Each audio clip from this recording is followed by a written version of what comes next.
Hello, welcome to ONTIC's Connected Intelligence Podcast. I'm Fred Burton, ONTIC's Executive Director of Protective Intelligence.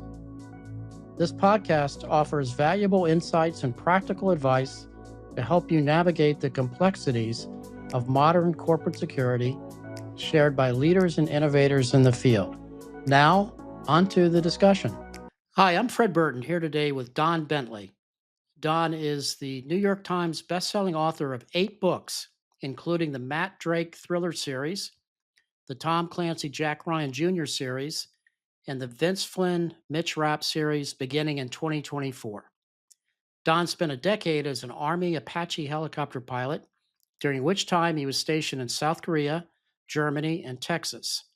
Following his time in the military, Don worked as an FBI special agent and was a member of the Dallas Office Special Weapons and Tactics SWAT team. Don, welcome to our podcast. Thanks so much for having me back, Fred. Oh, it's our pleasure, Don. I must say, Capture or Kill, Vince Flynn, a Mitch Rapp novel. Tell us about it.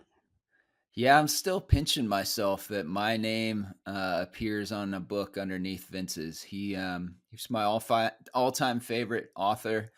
Was in the genre that I write in. If you look at waves of military thrillers, certainly Clancy did a lot to invent and shape the genre, along with Harold Coyle and Dale Brown and a whole bunch of folks back then. Vince Flynn was the first post 9/11 writer. Brad Thor was shortly thereafter him, but Vince was the first to kind of take a post 9/11. We're going to design this iconic character, Mitch Rapp, whose job it is to hunt terrorists down on their home turf and shoot them in the face. And so he was kind of the next generation of really, really shaping the genre and the characters in. I think all of us who write in that genre take something away from Vince and what he did with his early books. And so Capture or Kill was a blast to write, and it answers the question that Vince Flynn fans have been asking for the last 14 years, which is what role did Mitch Rapp play in the raid to capture or kill Osama bin Laden? And so that's the Mm. book in a nutshell. Oh my gosh, what a teaser that is, Don. That's just an amazing teaser. Well, I must say that Vince Flynn is a legend, and I mean, you look at your rocket ship of a career, Don. I mean, my goodness, you have written what, 4 Tom Clancy, Jack Ryan Jr. novels, one of which is behind me right here. Which And might just feature your stellar book in it, Beirut Station, right? well, you're very kind. You're very kind. That was a complete shock to see in the book. So you really surprised me. Then you had the very successful Matt Drake series Yep. Yep. Four and books there too. 4 books there. So I mean, okay, you've picked up on the Clancy series. Now you've got the Vince Flynn series. What's next? My goodness, what do you do to surpass Clancy or Flynn, my friend? Nothing you can do to do that. And so I'm very happy to be writing in Vince's world. And I'm at the point right now where I have more projects than I have time to write them. And so I don't intend for Matt and Frodo from my Matt Drake series to go anywhere. But when I finish the 4th book in that series, it's called Forgotten War.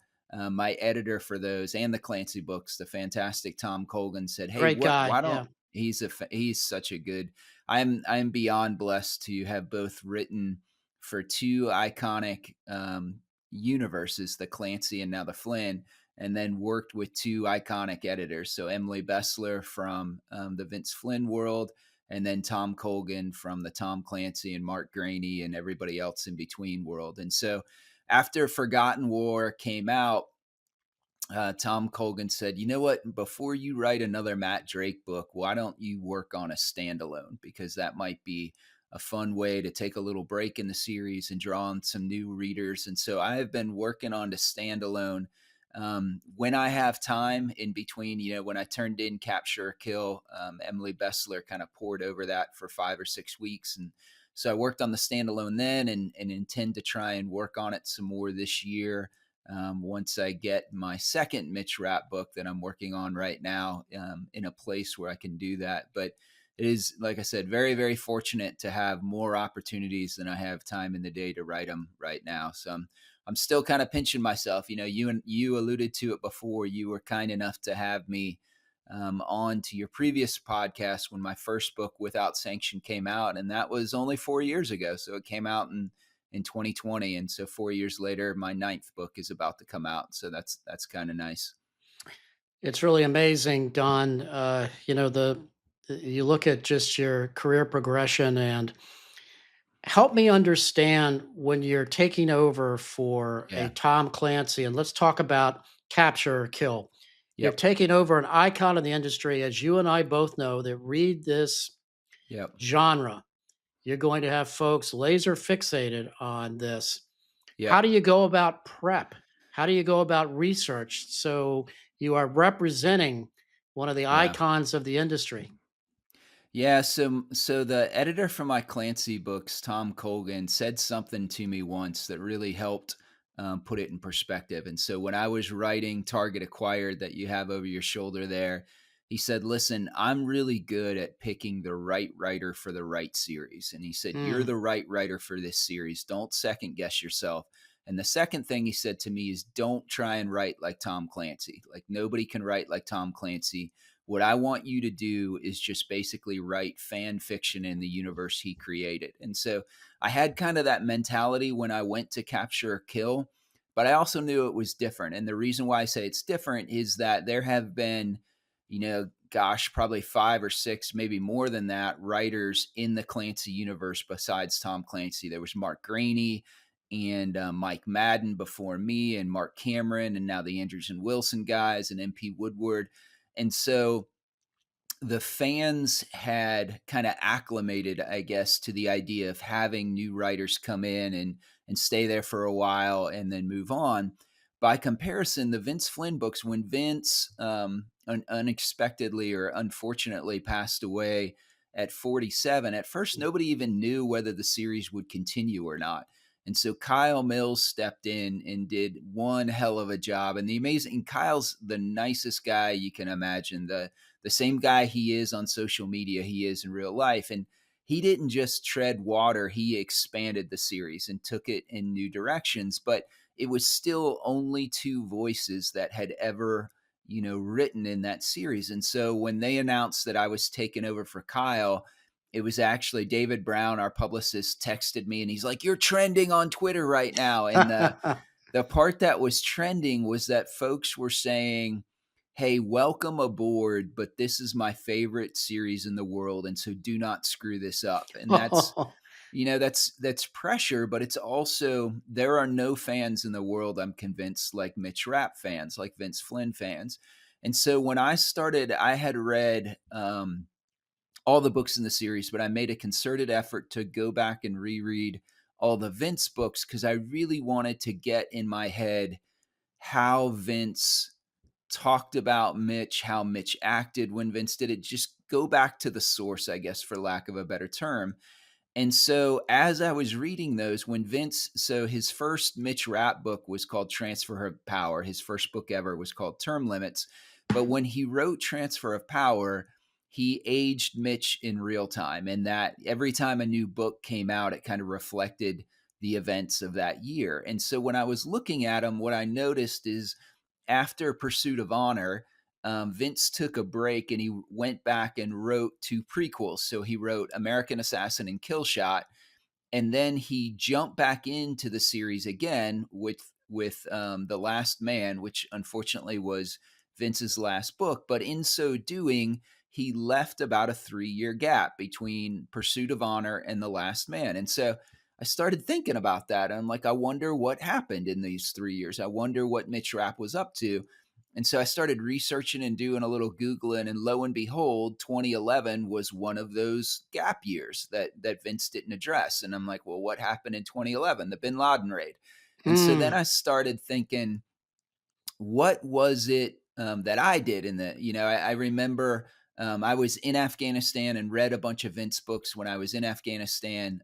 Everywhere, like I was in Bagram a lot. Everywhere you'd go, there'd be little ad hoc libraries where people would just leave paperbacks and you could leave one or pick one up. And I read a lot of Vince books in Afghanistan. And so in my mind, for whatever reason, Vince is always kind of associated with Afghanistan to me.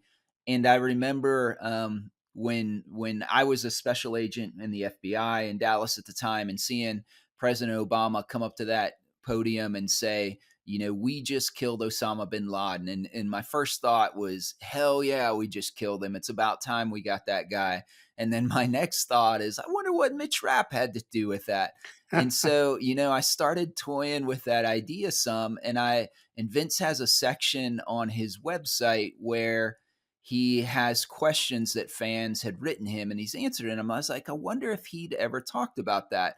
And so I went on his website and kind of researched it and started to see that, lo and behold, people had asked him about that. And he kind of gave some generic references of, hey, there was certainly more to the preparation of that operation than just the Navy SEALs, fast roping down on the compound. There were a whole lot of folks in the intelligence community who set the conditions for that raid. And he said, something to the effect of, I'd imagine that's what Mitch was doing. And so then that kind of just shot me off on that tangent. And I was like, you know what? If I wrote a book that, number one, took place in those years, I could bring some of the characters that have since passed on back to life and give fans another look at them. I could write during the period when Vince wrote and try and get my Mitch Rapp to be as close as I can to his Mitch Rapp, and I could have a ton of fun with the bin Laden raid. And so I had that idea, and then I had to turn around and pitch it to Emily Bestselling and to Sloan Harris. And Sloan was Vince's literary agent and still represent him. And those two really are the gatekeepers to Vince's legacy. Like, Emily had been his editor for all of his books, was the editor for Kyle for all of his Vince Flynn books, and now is mine. And so I pitched it to Emily first, and I was really nervous because I didn't know her well, and it was happening over Zoom, and she was working from home that day. And so I'm talking to her, and I can see she's in her kitchen and she's listening, but she's kind of pacing back and forth and doing stuff on the counter. In my head, I'm thinking, she hates this. Like, she is, not only does she hate this, she's about to fire me and go find another writer. And so I got done and said, and that's it. And she stopped and looked up at the camera, and she's like, I think it's fantastic. You should do it. And I was like, oh, that's one out of two. And so then I pitched it to Sloan, and Sloan, it was over the phone. And so I didn't have any visual cues at all. But when I got done at the end, Sloan's like, so let me understand this. Are you putting Mitch Rapp, as number 2 in the stack behind Rob O'Neill? Is that what's happening here? And I'm like, no. That's not what happened. But I had no idea what was going to happen. And so it was, both of them gave their approval and gave me probably more faith than what I deserved to say, yeah, go write this book. And it turned out to be a lot of fun. So hopefully the readers will think so too. We'll get back to the conversation in just a moment. But first, I wanted to let you all know that there's an easy way to stay informed about ONTIC's upcoming events and new resources. Subscribe to our monthly